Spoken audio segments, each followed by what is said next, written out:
की गूंज में बढ़ती जानी चाहिए। हायर सेकेंडरी स्कूल किलोतरान के प्रिंसिपल मोहतरम कातल साहब, यहाँ पे हमारे हायर सेकेंडरी के लेक्चरर्स, टीचर्स, मास्टर्स, मेरे साथ बीडीओ चंगा और हमारे प्यारे बच्चों, सबको मेरी तरफ से अस्सलाम वालेकुम और आदाब। ये पहली बार मैं डीडीसी बनने के बाद यहाँ पे आपके बीच में आया हूँ। मैं दिल की गहराइयों से काटल साहब का, प्रिंसिपल साहब का शुक्रिया अदा करना चाहता हूँ।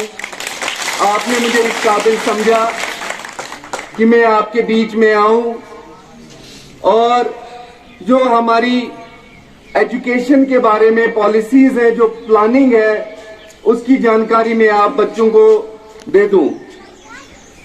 सबसे पहले तो मैं एक बात साफ कर देना चाहता हूं कि मैं डीडीसी बना हूं, मगर जब इलेक्शन जीतने के बाद मैंने हिंदुस्तान के आईन की हलफ वफादारी ली। उस हलफ वफादारी लेने के बाद मैं किसी एक पार्टी का नुमाइंदा नहीं रहा, मैं सभी पार्टियों का नुमाइंदा हूं। और चाहे कोई भी मजहब हो, कोई भी जात हो, कोई भी जबान हो, कोई भी इलाका हो, मैं सभी का नुमाइंदा हूं और खास तौर से आप सभी बच्चों का नुमाइंदा हूं। इसलिए कोई भी प्लान जब बनाना होता है तो हमें ये भूल जाना होता है कि हमने इलेक्शन लड़ा है और एक ही नजर से हर इलाके को, हर स्कूल को, हर बच्चे को देखना होता है।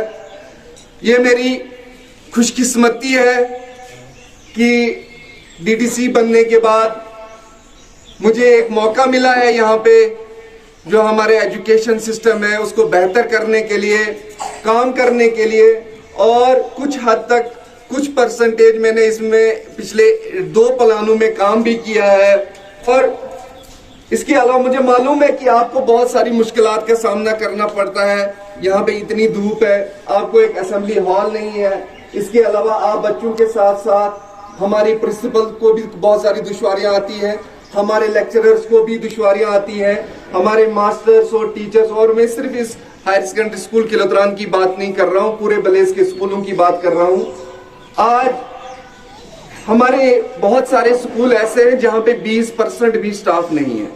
मैं मुबारकबादी आप सभी टीचर्स को पेश करता हूँ कि इतना स्ट्रेन होने के बावजूद भी आप अपनी तरफ से कोई कमी नहीं रख रहे हैं और आप अपनी तरफ से पूरी कोशिश कर रहे हैं कि हमारे बच्चों को बेहतर तालीम मिले, बेहतर इंफ्रास्ट्रक्चर मिले। कि यहाँ पे कुछ पढ़े लिखे नौजवान भी वॉलंटियरली टीचिंग का काम कर रहे हैं।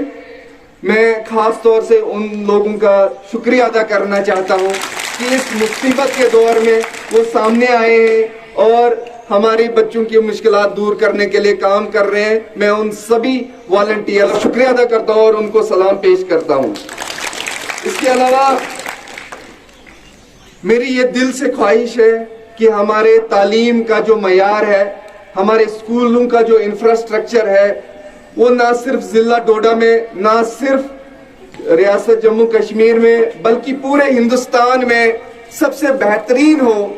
इसलिए जब मैं डीडीसी बना तो डीडीसी बनने के बाद पहली जो मेरी मीटिंग थी वो एजुकेशन कमिश्नर और एजुकेशन डायरेक्टर के साथ थी और बहुत सारे प्लान मैंने उनको दिए थे। उस टाइम कुछ डायरेक्टर समग्रा को दिए थे, कुछ डायरेक्टर एजुकेशन को दिए थे। खास तौर से मैंने ये जिक्र किया था कि जो हमारे यहाँ पे अर्थक्वेक आए हैं, भूचाल आए हैं, हमारे इंफ्रास्ट्रक्चर जितने भी स्कूलों के हैं वो सारे के सारे तबाह हो चुके हैं।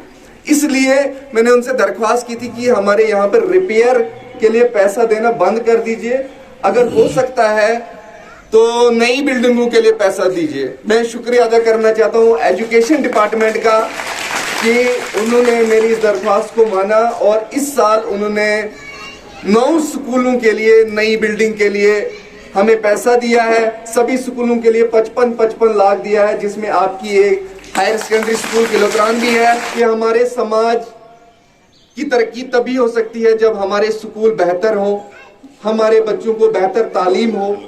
किसी भी इलाके की डेवलपमेंट, किसी भी जिला की डेवलपमेंट, किसी भी मुल्क की तरक्की तब तक अधूरी है जब तक ना उस इलाके के स्कूल मुकम्मल हो। और मेरी पूरी कोशिश है, मैंने 2 प्लान दिए हैं, 2 प्लानों में सबसे ज्यादा पैसा मैंने स्कूलों के लिए रखा है, तकरीबन 70 से 80%, ताकि यहाँ के स्कूल बेहतर बन सके और हमारे बच्चों को अच्छी तालीम मिल सके। मेरी ख्वाहिश है कि हमारे जितने भी यहाँ पे स्कूल्स हैं, चाहे वो एलिमेंट्री स्कूल्स हो, मिडिल स्कूल्स हो, हाई स्कूल्स हो, हायर सेकेंडरीज हो, और एक हमारी डिग्री कॉलेज भी हमारी तैयार हो चुकी है, वहां पे क्लासेस भी शुरू हुई हैं। मैं चाहता हूं कि ये एक मॉडल बने और मुझे पूरा यकीन है, मेरे पास अभी 3.5 साल है, 3.5 साल के बाद जो भी हमारा यहाँ पे डीडीसी होगा उसके लिए मैं रास्ता हमवार करके जाऊंगा और जितने भी एजुकेशन के इंस्टीट्यूट हैं वो तमाम के तमाम हम मुकम्मल करेंगे, नए इंफ्रास्ट्रक्चर बनाएंगे और लेटेस्ट टेक्नोलॉजीज के साथ उनको इक्विप करेंगे। सबसे पहले मैं बात करूंगा डिग्री कॉलेज की, क्योंकि यहाँ के बाद आपको डिग्री कॉलेज ही जाना है। डिग्री कॉलेज में अभी नई बिल्डिंग बन रही है, तो मैंने जो पहले नंबर पे प्लान में पैसा रखा वो वहां पे bachelor of computer application department खोलने के लिए दिया और उसके लिए मैंने उसको 20 लाख रुपए दिए हैं। बहुत जल्दी यहाँ पे बीसीए का डिपार्टमेंट खुलेगा। मैं चाहता हूं कि आईटी के इस दौर में जहां पे पूरी दुनिया टेक्नोलॉजी से आगे बढ़ रही है, वहां पे हमारे भलेस के बच्चे भी आगे बढ़े, smart classes enabled classes start हो। और उसके लिए मैं 5 स्कूलों में ट्रायल कर रहा हूं। प्रिंसिपल साहब, मैं आपकी जानकारी में भी लाना चाहता हूं, और उन 5 स्कूल्स में आपका हायर सेकेंडरी स्कूल किलोत्रान में भी एक क्लास है। और ये 5 स्कूल मैंने वो आइडेंटिफाई किए हैं जहां पे अभी हमें इमीडिएटली डिसमेंटल करने की जरूरत नहीं है, जहां पे इंफ्रास्ट्रक्चर फिर भी बेहतर है, ताकि एक बार हम उसको इंस्टॉल करें तो उसके बाद उसको दूसरी जगह शिफ्ट ना करना पड़े। और वो स्मार्ट क्लासेस एनेबल्ड जो हमारे क्लासरूम्स यहाँ पे बनेंगे, आप लोग अक्सर सोशल मीडिया में या न्यूज में देखते हैं कि बहुत सारे स्कूलों में स्मार्ट क्लासेस है, मगर वो सही मायनों में स्मार्ट क्लासेस नहीं। एक प्रोजेक्टर लगा दिया जाता है और पीछे से लाइट आती है तो वो एक स्क्रीन जैसा बन जाता है। यहाँ पे एक मुकम्मल स्मार्ट क्लास बनेगी, एक इंटरेक्टिव पैनल लगेगा, रूफ माउंटेड स्पीकर्स होंगे, उसकी बारीकियों का भी मैंने ध्यान दिया है, उसमें कितना रेजोल्यूशन होना चाहिए, उसमें कौन से कलर होने चाहिए, वो भी मैंने ध्यान में रखा है। तो मैं आपको ये बता दूं कि ये मिडिल स्कूल जो चंगा में था उसको शिफ्ट करके अभी हमने टेम्पररी यहाँ पे लाया। ये स्कूल बन रहा है मिडिल स्कूल, ये हिंदुस्तान का पहला ऐसा मिडिल स्कूल होगा जो स्मार्ट क्लासेस अनेबल्ड होगा। हिंदुस्तान के किसी भी कोने में कोई भी गवर्नमेंट एलिमेंट्री स्कूल ऐसा नहीं है जो स्मार्ट क्लासेस अनेबल्ड है। जितनी भी क्लासेस होंगी वो सारी की सारी स्मार्ट क्लासेस अनेबल्ड होगी। और मैं ये अपने लिए खुशकिस्मती समझता हूँ कि वो पूरे हिंदुस्तान में सबसे पहले इस भलेसा में लग रहा है। मेरे जराए बहुत कम है, मेरे पास जितने एक सरपंच के पास फंड्स होते हैं उससे कम होते हैं। मेरी दरख्वास्त है आप सभी बच्चों से, आप जिस भी पंचायत में रहते हैं, आप अपने घर वालों को बोलिए कि अपने सरपंचों को, अपने पंचों को दरख्वास्त कीजिए कि ये पैसा जाया करना बंद कर दीजिए और जो प्लान है उसमें एजुकेशन का इंफ्रास्ट्रक्चर और प्रोक्योरमेंट ऑफ इक्विपमेंट्स के लिए लगा दीजिए। मैं आपको बता दूं, अगर हमारी पंचायतें एजुकेशन डिपार्टमेंट को पैसा दे देती है तो जो काम मुझे स्कूलों को बेहतर करने में 10 साल लगेंगे वो हम 2 साल में या 1 ही साल में हम खत्म कर सकते हैं।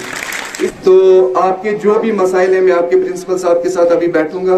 अभी यहाँ पे जमायत साहब भी हैं और अभी यहाँ पे याकूब साहब भी आर्मी की तरह यहाँ को आपको ड्रिल करा रहे थे, उनके साथ भी बैठ के जो भी आपके मसाइल होंगे मैं आप उनको हल करने की कोशिश करूंगा। बहुत बहुत शुक्रिया।